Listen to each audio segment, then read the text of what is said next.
नमस्कार। हिंदी स्टैक में आपका स्वागत है। नमस्कार। आज हम हिंदी साहित्य के इतिहास के कह सकते हैं बुनियाद से जुड़े एक बहुत ही अहम पहलू पर बात करेंगे। जी ये विषय है हिंदी साहित्य का काल विभाजन और नामकरण की समस्या। हाँ, और ये विषय सिर्फ आप देखें तो परीक्षा की दृष्टि से ही जरूरी नहीं है, बिल्कुल। बल्कि अगर किसी को हिंदी साहित्य की पूरी विकास यात्रा समझनी है तो इसकी समझ होना तो मैं कहूँगी निहायत जरूरी है। सही कहा। तो चलिए शुरू यहीं से करते हैं कि आखिर साहित्य के इतने लंबे इतिहास को, हजारों साल के इतिहास को अलग अलग कालों में बांटने की जरूरत ही क्यों पड़ती है? देखिए, ये बहुत स्वाभाविक सवाल है। अगर हजारों वर्षों में फैला हुआ साहित्य है, उसको हम बिना किसी क्रम या व्यवस्था के देखेंगे तो उसे समझना बहुत मुश्किल हो जाएगा। हाँ, एक तरह से खो जाएंगे उसमें। बिल्कुल। मिश्र बंधुओं ने इस पर बहुत अच्छी बात कही थी। उन्होंने कहा, काल विभाजन इतिहास के प्रासाद की दीवारें हैं। अच्छा। काल विभाजन द्वारा ये जाना जा सकता है कि कल कैसे और किधर लोगों की विचारधारा प्रवर्तित हुई।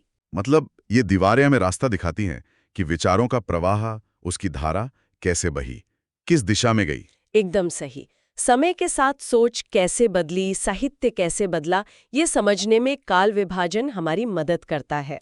तो अब अगला सवाल आता है, हिंदी भाषा और उसके साहित्य की शुरुआत कहाँ से मानी जाए? ये भी एक पेचीदा सवाल है। हाँ, ये थोड़ा जटिल है। मोटे तौर पर देखें तो हिंदी का जो स्पष्ट रूप है वो करीब 1000 ईस्वी के आसपास हमें दिखने लगता है। लेकिन इसकी जड़ें वो और भी पीछे जाती हैं, अपभ्रंश और अवहट जैसी भाषाओं तक। कुछ विद्वानों ने तो इन्हें पुरानी हिंदी भी कहा है। अच्छा। और अगर हम साहित्य के शुरुआती निशानों की बात करें तो वो हमें और पहले लगभग 7वीं-8वीं शताब्दी के आसपास सिद्धों और नाथों की रचनाओं में मिलने लगते हैं। हाँ, मैंने पढ़ा है। राहुल सांकृत्यायन जी ने तो सिद्ध कवि सरहापात को, जिनका समय भी शायद 769 ईस्वी के आसपास का है, जी बिल्कुल। उन्हें हिंदी का पहला कवि माना है। पर यहीं पर शायद एक बड़ी बहस भी शुरू होती है ना? सही पकड़ा आपने। यहीं पर मतभेद शुरू होता है। आचार्य रामचंद्र शुक्ल जी का मानना थोड़ा अलग था। क्या मानते थे वो? उनका कहना था कि ये जो सिद्धों और नाथों की रचनाएं हैं वो मूलतः धार्मिक उपदेश हैं। अच्छा, केवल धर्म की बात है। हाँ, मतलब सांप्रदायिक शिक्षा जैसी। उन्हें वो शुद्ध साहित्य के दायरे में रखने को तैयार नहीं थे। लेकिन फिर तो साहित्य का एक बड़ा हिस्सा बाहर हो जाएगा। वहीं दूसरी तरफ आचार्य हजारी प्रसाद द्विवेदी जी का तर्क था। वो कहते थे कि ठीक है, ये रचनाएं धार्मिक हो सकती हैं, पर इन्होंने उस समय की भाषा को, विचारों को बहुत प्रभावित किया और इनका असर हमें बाद के साहित्य पर, खास तौर पर कबीर जैसे निर्गुण संतों पर साफ साफ दिखाई देता है। तो इन्हें इतिहास से बाहर कैसे कर सकते हैं? यानी एक तरफ साहित्यिक शुद्धता का आग्रह, दूसरी तरफ ऐतिहासिक प्रभाव का तर्क। बिल्कुल। और इसी मतभेद के कारण हिंदी साहित्य का आरंभ कब से माना जाए, इस पर भी विद्वानों में अलग अलग राय बन गई। जैसे शुक्ल जी इसे 1050 विक्रमी संवत से मानते हैं, जो ईसवी सन में लगभग 993 ईस्वी बनता है। जबकि द्विवेदी जी और राहुल सांकृत्यायन जी जैसे विद्वान इसे और पीछे ले जाते हैं, करीब 8वीं शताब्दी तक। समझ गया। तो ये शुरुआती सीमा को लेकर ही काफी मतभेद रहा है।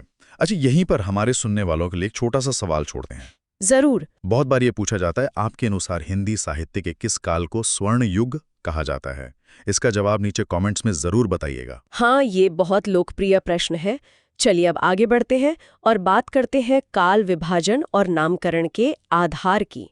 मतलब किस बेसिस पर ये विभाजन या नाम रखे जाते हैं। हाँ, ये जानना जरूरी है। तो देखिए, सबसे प्रमुख आधार जिसे डॉक्टर नगेंद्र ने भी माना है वो होती हैं उस काल की विशेष साहित्यिक प्रवृत्तियां। मतलब उस दौर में किस तरह का साहित्य ज्यादा लिखा जा रहा था, उसकी मुख्य थीम क्या थी? बिल्कुल, उस दौर की केंद्रीय साहित्यिक चेतना क्या थी, ये देखा जाता है। लेकिन सिर्फ यही एक आधार नहीं रहा है। अच्छा, और क्या आधार रहे हैं? कई बार इतिहासकारों ने सीधे सीधे ऐतिहासिक क्रम को आधार बना लिया, जैसे आदिकाल, मध्यकाल, आधुनिक काल। कभी किसी शासक के नाम पर भी काल का नामकरण हुआ, जैसे अंग्रेजी साहित्य में विक्टोरिया युग। ओके। या फिर किसी बड़े लोकनायक के नाम पर, जैसे हमारे यहाँ गांधी युग की बात होती है। सही। कभी कभी किसी प्रमुख साहित्यिक हस्ती जिसने उस युग को बहुत प्रभावित किया, उसके नाम पर भी नामकरण हुआ। जैसे भारतेंदु युग, द्विवेदी युग। हाँ, बिल्कुल। और कभी कभी बड़े सामाजिक या सांस्कृतिक आंदोलनों ने भी नामकरण को प्रभावित किया। सबसे बड़ा उदाहरण तो भक्ति काल है। हाँ, और पुनर्जागरण काल भी। जी, तो नामकरण का जो मुख्य उद्देश्य होता है वो यही है कि उस काल की जो मूल साहित्यिक चेतना है, जो सबसे हावी प्रवृत्ति है, उसे नाम से ही दर्शाया जा सके। ठीक है, तो अब कुछ प्रमुख इतिहासकारों के वर्गीकरणों पर एक नजर डालते हैं, जो कि अलग-अलग लोगों ने अलग-अलग प्रयास किए हैं। हाँ, बिल्कुल। सबसे पहले एक व्यवस्थित प्रयास का श्रेय जॉर्ज ग्रियर्सन को जाता है। उन्होंने अपने इतिहास ग्रंथ में पहले काल को चारण काल कहा था। चारण काल? हाँ, और उन्होंने पूरे इतिहास को कुल 11 अध्यायों में बांटा था। ये पहला महत्वपूर्ण प्रयास था। फिर इसके बाद आए मिश्रबंधु। उनका ग्रंथ मिश्रबंधु विनोद बहुत महत्वपूर्ण है। उन्होंने साहित्य के इतिहास को 5 कालों में बांटा। 5 काल? कौन से? आरंभिक काल, माध्यमिक काल, अलंकृत काल, परिवर्तन काल और वर्तमान काल। हालांकि इनके वर्गीकरण में साहित्यिक प्रवृत्तियों पर उतना जोर नहीं था जितना बाद के इतिहासकारों ने दिया। अच्छा, और फिर नाम आता है आचार्य रामचंद्र शुक्ल का, जिनका वर्गीकरण शायद सबसे ज्यादा प्रभावशाली रहा। निश्चित रूप से आचार्य शुक्ल का वर्गीकरण बहुत सुचिंतित और प्रभावशाली माना जाता है। उन्होंने हिंदी साहित्य के इतिहास को 4 एकदम स्पष्ट कालों में बांटा और उन्होंने दोहरा नामकरण किया। दोहरा नामकरण मतलब हर काल के 2 नाम दिए, एक विकास क्रम के आधार पर और दूसरा उस काल की मुख्य प्रवृत्ति के आधार पर। ये तो काफी अनूठा है। कौन से थे वो काल? पहला आदिकाल, जिसे उन्होंने प्रवृत्ति के आधार पर वीरगाथा काल कहा। दूसरा पूर्व मध्यकाल, जिसे भक्ति काल कहा। तीसरा उत्तर मध्यकाल, जिसे रीतिकाल कहा। और चौथा आधुनिक काल, जिसे गद्यकाल कहा। वीरगाथा काल, भक्ति काल, रीतिकाल, गद्यकाल, ये नाम तो बहुत सुने हैं। हाँ, क्योंकि उनका ये विभाजन मुख्य रूप से प्रवृत्तियों पर आधारित था और इसे बहुत ज्यादा मान्यता मिली। आज भी ये बहुत प्रासंगिक है। लेकिन जैसा हमने पहले बात की, शुक्ल जी के वीरगाथा काल नाम पर कुछ आपत्तियां भी थी। जी हाँ, और इसी आपत्ति को उठाते हुए आचार्य हजारी प्रसाद द्विवेदी जी ने अपना वर्गीकरण प्रस्तुत किया। उन्होंने भी 4 काल ही माने, आदिकाल, पूर्व मध्यकाल, उत्तर मध्यकाल और आधुनिक काल। तो फिर अंतर क्या था? मुख्य अंतर नामकरण और उसकी व्याख्या में था। द्विवेदी जी ने वीरगाथा काल नाम का खंडन किया। उनका मानना था कि उस युग में सिर्फ वीर रस की ही रचनाएं नहीं हुई और भी बहुत कुछ लिखा गया। इसलिए उन्होंने आदिकाल नाम को ही ज्यादा सही माना और उसे स्थापित भी किया। अच्छा, तो आदिकाल नाम द्विवेदी जी की देन है? हाँ, इसे लोकप्रिय और स्थापित करने का श्रेय उन्हीं को जाता है। उन्होंने काल की सीमाएं भी विक्रमी संवत की बजाय ईसवी सन में निर्धारित की, जो आजकल ज्यादा प्रचलन में है। ठीक है, इन दोनों के अलावा और किन इतिहासकारों के वर्गीकरण महत्वपूर्ण हैं? और भी कई महत्वपूर्ण प्रयास हुए, जैसे डॉक्टर राम कुमार वर्मा। उन्होंने शुक्ल जी के आदिकाल से भी पहले एक संधि काल जोड़ा, जो अपभ्रंश काल को दर्शाता है। संधि काल? और उसके बाद चारण काल, फिर भक्ति काल, रीति काल, आधुनिक काल। वैसे ही एक और नाम है डॉक्टर गणपति चंद्र गुप्त का। उन्होंने प्रारंभिक काल, मध्यकाल, जिसके 2 भाग किए, पूर्व और उत्तर, और आधुनिक काल, इन 3 मुख्य वर्गों में बांटा और इसे एक वैज्ञानिक प्रयास कहा है। वैज्ञानिक प्रयास? हाँ, उन्होंने काल विभाजन के आधारों को ज्यादा तार्किक बनाने की कोशिश की। और डॉक्टर नगेंद्र का संपादित इतिहास, उसका वर्गीकरण भी काफी मान्य है। जी बिल्कुल, डॉक्टर नगेंद्र द्वारा संपादित हिंदी साहित्य का इतिहास में भी एक बहुत सुव्यवस्थित वर्गीकरण मिलता है। ये काफी हद तक शुक्ल जी और द्विवेदी जी के मतों का एक तरह से समन्वय करता है। अच्छा, इसमें क्या है? इसमें भी 4 प्रमुख काल हैं: आदिकाल, भक्ति काल, रीतिकाल, आधुनिक काल।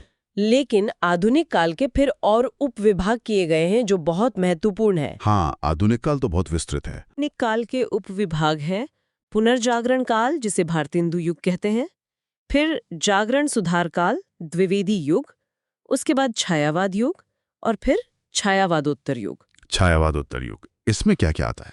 छायावादोत्तर युग में मोटे तौर पर प्रगति प्रयोग काल, जिसमें प्रगतिवाद और प्रयोगवाद दोनों शामिल हैं, और फिर नवलेखन काल या नई कविता का दौर आते हैं। ये वर्गीकरण आज के समय में काफी प्रचलित है और इसे व्यापक स्वीकृति भी मिली है। समझ गया, काफी सारे नाम और वर्गीकरण हैं। अच्छा, एक और सवाल हमारे सुनने वालों के लिए। पूछिए। पंडित विश्वनाथ प्रसाद मिश्र जी ने उत्तर मध्यकाल को, यानी जिसे शुक्ल जी ने रीतिकाल कहा था, उसे किस नाम से पुकारा है? अपना जवाब नीचे कमेंट्स में जरूर दें। ये भी एक अच्छा सवाल है। रीतिकाल के नामकरण पर भी काफी चर्चा हुई है। और लगे हाथ एक और सवाल पूछ लेते हैं। ब्रज का कृष्ण काव्य, ये नामकरण किस साहित्य इतिहासकार ने सुझाया था? ये ग्रियर्सन के वर्गीकरण से जुड़ा है। ये ग्रियर्सन से जुड़ा है। इसका सही उत्तर भी कमेंट बॉक्स में डालिए। अब एक बात और जो मेरे ध्यान में आ रही है, वो ये कि आधुनिक काल के जो उपविभाग हैं, भारतेंदु योग, द्विवेदी योग, छायावाद, प्रगतिवाद, प्रयोगवाद, नई कविता, इनकी समय सीमा काफी छोटी छोटी लगती है। हाँ, ये बात गौर करने वाली है। जैसे भारतेंदु योग लगभग 1850 या 57 से 1900 तक, द्विवेदी युग 1900 से 1918, छायावाद 1918 से 1936 या 38, फिर प्रगतिवाद 36 से 43, प्रयोगवाद 43 से 53 या 55 और नई कविता उसके बाद से। ये इतने छोटे क्यों हैं? आदिकाल भक्तिकाल तो सदियों तक फैले थे। इसका कारण आधुनिक युग की अपनी प्रकृति में छिपा है। आधुनिक युग में बदलावों की रफ्तार बहुत तेज हो गई। बदलाव? कैसे बदलाव? सामाजिक बदलाव, राजनीतिक बदलाव। सोचिए, राष्ट्रीय आंदोलन, स्वतंत्रता संग्राम, ये सब कितनी तेजी से घट रहा था। फिर तकनीकी बदलाव भी थे। जैसे छापेखाने का विकास। नए नए वाद आए, नए विचार आए, और वो अपेक्षाकृत कम समय तक ही प्रभावी रहे। इसलिए हमें ये कालखंड छोटे छोटे दिखाई देते हैं। ये बात है।